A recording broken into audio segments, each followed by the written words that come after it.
I've known Ethan since the 3rd grade. We grew up on the same street, played the same video games, and got detention for the same dumb pranks. His house was my second home, maybe even my first, during the rough years when my mom was between jobs and my dad wasn't around. But if Ethan was my brother, his mom, Vanessa, was something else entirely. She was always perfect, always smiling, always put together, like she stepped out of a magazine, except not fake. She remembered birthdays, asked about my test scores, and made the kind of grilled cheese sandwiches that stuck in your memory. Back then, she was just Mrs. Carter. Now at 19, I saw her differently, and that terrified me. It was a Friday afternoon, early summer. Ethan and I were supposed to hang out and plan a road trip before college kicked off in August. I knocked like usual, not expecting anything different. The door opened. Vanessa stood there in a pale blue robe, tied loosely at the waist. Her hair was pulled up, damp, like she'd just stepped out of the shower. She smelled like jasmine and warm vanilla. I blinked, trying not to stare. She smiled, slow and almost amused. "Ryan, come in. I'm alone." I hesitated, just for a second. Something in her tone, not the words, but the pause between them, lit a fuse in my gut. "Ethan's not back yet?" I asked, already stepping inside. My voice cracked slightly. "No," she said, closing the door behind me. "He ran to the store. Should be back soon." I told myself it was fine. Just a few minutes. I'd sit, check my phone, maybe grab a soda. But the house felt different without Ethan. Too quiet. The lights were dim, a record was playing softly, Fleetwood Mac or something close. The air felt warmer than it should. Vanessa moved to the kitchen, her robe swaying gently with each step. "I made iced tea. Want some?" "Sure," I said, already regretting it. I should have stayed by the door. She poured the tea and handed me a glass, her fingers brushing mine, just a fraction too long. I froze. She didn't pull away. "You've grown up," she said, voice low, eyes locked on mine. "I almost didn't recognize you the other day." I chuckled nervously, trying to diffuse the static between us. "Well, you know, hormones, they do things." She laughed, soft and real, but didn't look away. Her eyes lingered, exploring my face like it held answers she wasn't supposed to want. I sipped the tea to fill the silence. How's Mr. Carter?" Her smile faltered just a little. "Busy, as always." She sat on the couch, one leg crossed over the other, the robe shifting dangerously as she adjusted. "You and Ethan still going on that road trip?" "Yeah," I said, trying to focus on anything except the sliver of skin showing above her knee, just figuring out where to crash, how to budget gas. "Sounds like fun," she said. "I remember when I was your age, everything felt like it was just beginning." The way she said it, half laugh, half sigh, hit something tender. I nodded slowly, unsure how to respond. Vanessa leaned forward, placing her glass on the table, and for a second I thought she was going to say something else, something dangerous. But then the front door opened. "Yo!" Ethan's voice echoed through the hallway. "Ryan, you here?" I sprang up like I'd been caught doing something wrong. "Yeah, in here!" He walked in, bags in hand, headphones around his neck. "Sorry, man. Took forever at the store." Vanessa stood too, effortlessly composed. "I was just keeping him company." Ethan grinned. "Good. This guy needs a babysitter." I laughed, too loud, too quickly. "Yeah, lucky me." But inside, something cracked. The air in the room didn't go back to normal. It stayed charged, humming with everything unsaid. I glanced at Vanessa. She was looking at me, not smiling, not smirking, just looking. And in that moment, I knew something had shifted. I should have turned around when she said she was alone. I should have made up an excuse, waited outside, called Ethan to hurry, but I didn't. And what started as a visit to my best friend's house was about to unravel everything I thought I knew about loyalty, love, and myself. I tried to forget that moment. I told myself it was just awkward timing, misinterpreted body language, heat playing tricks on my thoughts. But the next day, I couldn't stop replaying the look in Vanessa's eyes, the way she held my hand just a second longer than necessary. And the worst part, I wasn't horrified by it. I was curious. The first message came 3 days later. Thanks for keeping me company the other day.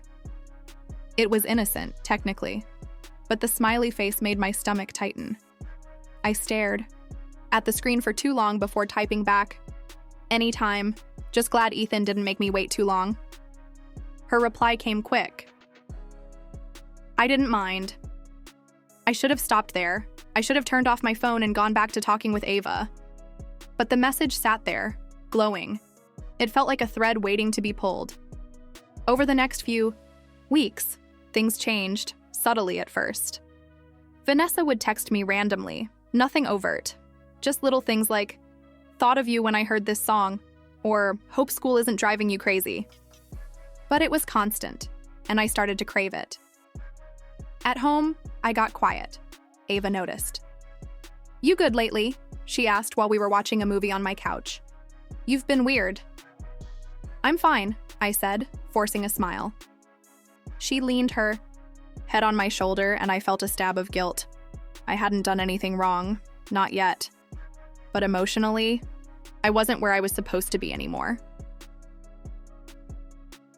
The second moment happened 2 weeks later. Ethan had forgotten his phone charger at my place. I offered to drop it off since I was driving near their neighborhood anyway. He wasn't home, at soccer practice, but Vanessa was. She answered the door in leggings and a tank top, hair pulled back, no makeup, and somehow that was worse than the robe. You're early, she said, smiling. Come in. You've got perfect timing. I was just about to make coffee. I handed her the charger, already half turned to leave. Nah, I just wanted to drop this off. I've got stuff to do. She tilted her head, teasing. Too busy. For 5 minutes with your favorite woman? It was a joke, or supposed to be, but it didn't feel like one. I stepped inside. Just 5 minutes. The kitchen smelled like cinnamon and vanilla creamer. She moved with ease, like we'd done this 100 times before. Like we weren't balancing on a razor blade. She handed me a mug and sat down at the kitchen island. How's Ava? I blinked.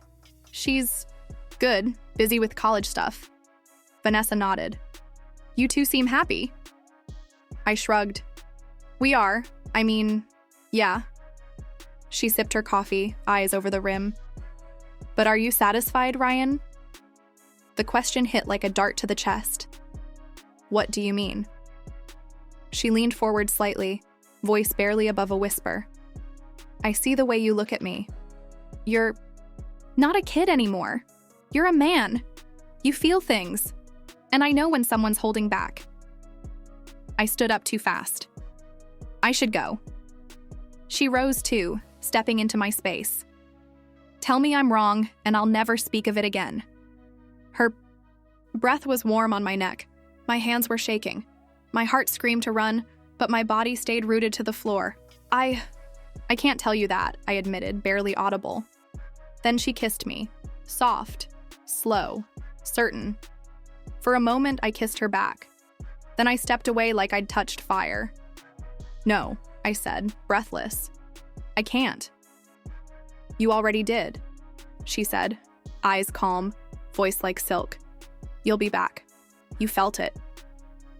I left without another word. That night, I lay in bed wide awake. My phone buzzed. It was Ava, sending me a photo of her dog wrapped in a blanket. My throat tightened. I stared at the screen, but all I could see was Vanessa. Her lips. Her question. Was I satisfied? I hated that I didn't know the answer. This wasn't just attraction anymore. It was a collision I couldn't stop. A temptation I didn't trust myself around. Every text, every glance, every second, alone with her felt like a step off a cliff. And the worst part? I didn't know if I wanted to fall or be caught. It happened on a Sunday. Ava and I had fought the night before. Something small. Me forgetting a call, her accusing me of being distant. She wasn't wrong. I just didn't have the courage to admit why. Ethan had texted that morning saying he'd be out with his dad all day. For once, I didn't respond. Instead, I drove past my usual turns toward a house I told myself I wouldn't visit again. Vanessa answered before I knocked. She didn't ask why I was there. She didn't smile or play coy. She just stepped aside and let me in, closing the door behind me like we were sealing something dangerous shut. Neither of us spoke as we moved through the house. It was quiet. Too quiet. The kind of silence you only notice when you're about to ruin everything. Her hand slid into mine as we walked down the hallway. By the time we reached her bedroom, I wasn't thinking about Ethan, or Ava, or right and wrong. Just her. Just now. The next morning, I woke in a haze of regret. Vanessa was already dressed, sipping coffee at the edge of the bed. The silence between us felt heavier than the night before. I sat up, throat dry. We shouldn't have... You did what you wanted, she said calmly. You just don't like what it means. I stared at the floor. What does it mean? She looked at me like I was a child. It means nothing if we don't let it, or it means everything. That's up to you. But she was wrong, because that choice was never mine to make alone. Ethan showed up that afternoon while I was still there. The sound of the front door unlocking froze me mid-step on the staircase. Vanessa's face paled as Ethan's voice rang out. Mom, I forgot my... His footsteps thundered through the hallway and stopped when he saw me, shirtless, holding my shoes. What the hell? He said. His eyes snapped to Vanessa behind me, still in the same clothes from the night before. Ryan? His voice cracked. What are you doing here? I opened my mouth. Nothing came out. He dropped his bag, his eyes filled with realization, disgust, betrayal. You slept with her? Ethan. I stepped forward, panic rising. He shoved me. You were my best friend. I didn't mean... Shut up. His voice shattered. I let you into my family. And you did this? Vanessa stood behind, me arms folded like a statue. She didn't say a word. Say something, Ethan screamed at her. He's not a child, she finally said. He made his own choices. He stared at her, broken. You're my mother. She looked away. That was worse than anything, she could have said. Ethan turned and stormed out, slamming the door so hard the picture frames rattled. I didn't follow him. I didn't have the right to. The fallout was swift and merciless. Ethan cut off all contact. He blocked my number, deleted every picture of us online, told our friends everything. Some believed me, most didn't. Ava came by a week later, silent, holding her phone with Vanessa's texts on the screen. The timestamps were enough. You lied to me, she whispered. I couldn't even deny it. She cried quietly, then left. I never saw her again. My parents found out.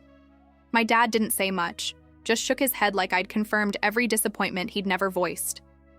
My mom tried to talk to me, but I wasn't ready to hear what she had to say. I dropped out of my fall semester, said I needed time. But really, I just couldn't bear walking into classrooms where I might see Ethan, or Ava, or anyone who'd look at me like I was still the same person, because I wasn't. 6 months passed. The dust settled, but the damage stayed.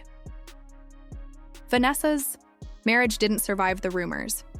Mr. Carter left and no one blamed him. Ethan moved in with an uncle across town and never looked back.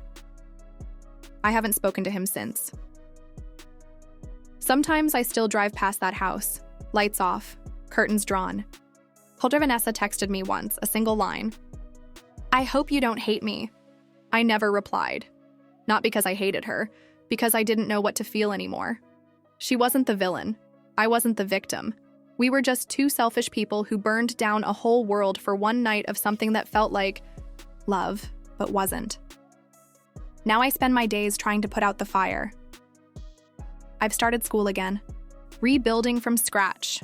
No Ava, no Ethan, just the echo of choices I can't undo.